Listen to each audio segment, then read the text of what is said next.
Hello, Own It community. Jeff back here again with Own It Breathwork powered by Breath Army, and I'm the founder of Breath Army.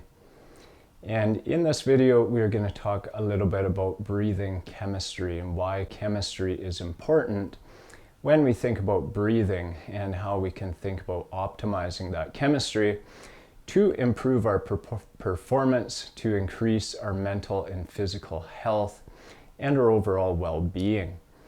So most people, when they think about breathing, think a lot about oxygen. And of course, as we all know, oxygen is really, really important. If we don't have it, we die. And the thing that people don't think about that much is carbon dioxide. And people are starting to think about it more. And over the last 100, 150 years, there's been people that have done a lot of research into the importance of carbon dioxide. And people that are doing a lot of studies on that right now. And oxygen is really important to create energy within the cells of our body.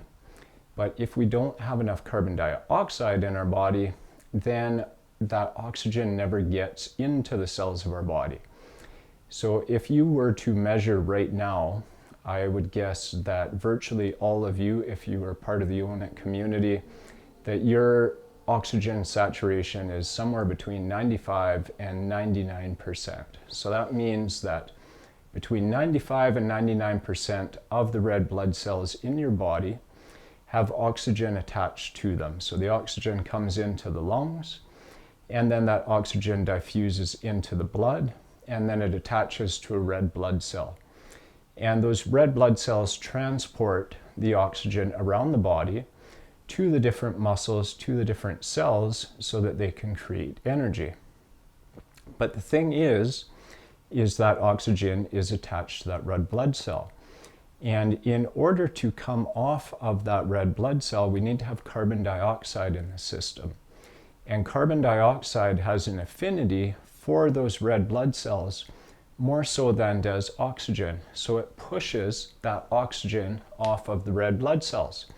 And then that oxygen is able to go into the cells and create energy in the body. And one of the byproducts of that is carbon dioxide. So muscles where we are using and creating a lot of energy have high levels of carbon dioxide, which allows that oxygen to get pushed off, and we create more energy in those areas. But if that carbon dioxide is there, then that process slows down and we go into anaerobic respiration. So we can create energy in the body with oxygen, or we can create energy in the body without oxygen, aerobic and anaerobic respiration.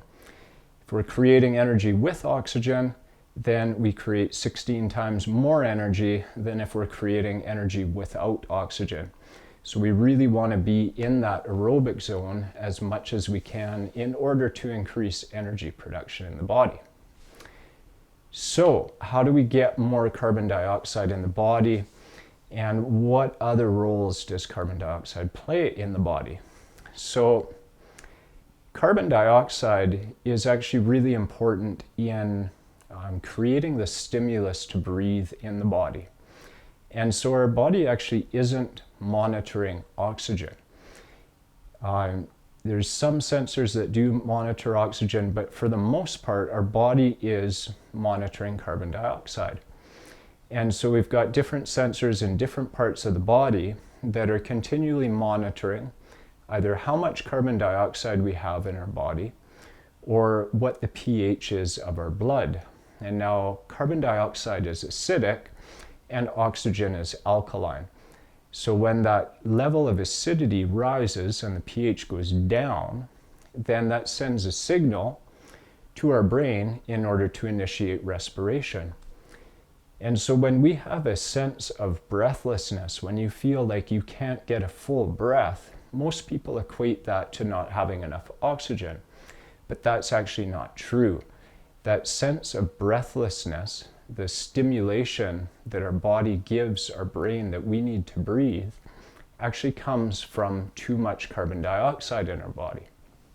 But The interesting thing is that the sensors that are monitoring carbon dioxide in the body, the tolerance level that they have for when they send that stimulus to breathe moves up and down over time, and we call that carbon dioxide sensitivity or carbon dioxide tolerance.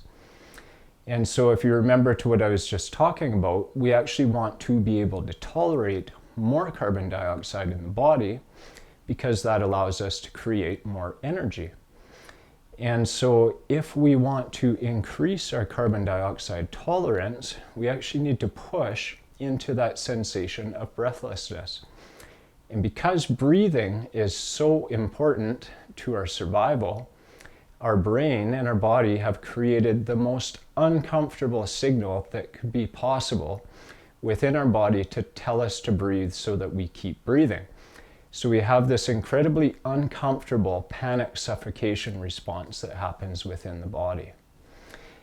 And so in order to increase that carbon dioxide tolerance, to have more carbon dioxide in the body, create more energy in the body, we have to push into that sensation of panic, suffocation, and breathlessness in order to increase that carbon dioxide tolerance over time.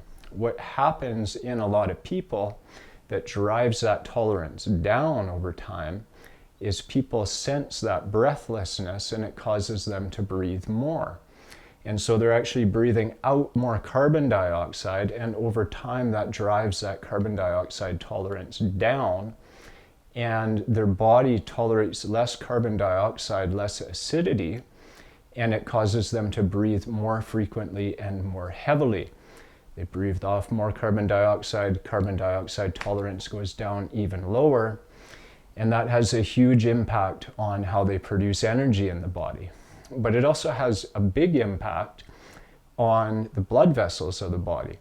So carbon dioxide not only regulates energy production, but it's also a vasodilator. So it helps to open smooth muscle tissue, and the blood vessels in our body are formed out of smooth muscle tissue. And so carbon dioxide can actually affect the diameter of the blood vessels in our body by 50%. And so if we don't have enough carbon dioxide in our body, the blood vessels shrink down. And so that's not just the blood vessels in my hand, it's also the blood vessels that feed my heart and feed our brain. So that can have a huge impact on heart health. And many people who think that they're having a heart attack can be influenced by this low carbon dioxide in their body, which shrinks the blood vessels and cuts down that blood flow. Can also have a huge impact on strokes and brain health and cognition in general, our ability to think and communicate and be creative, and all these other things. So super, super important to have enough CO2 in the body. Now, the other thing that happens with this sensing system that's monitoring how much carbon dioxide is in our body, how much acidity is in our body, that system is directly tied in to our emotional regulation and our ability to control stress. And so if we are able to tolerate more carbon dioxide in the body, if we're able to tolerate that sensation of panic, suffocation, and recognize that for what it is, we're also able to train ourselves to be more emotionally intelligent and to manage stress better. Because if we're very reactive to those signals and to that sensation of panic, then that translates into all other areas of our life as well. And then we are very poorly emotionally regulated. We have very poor tolerance to stress as well.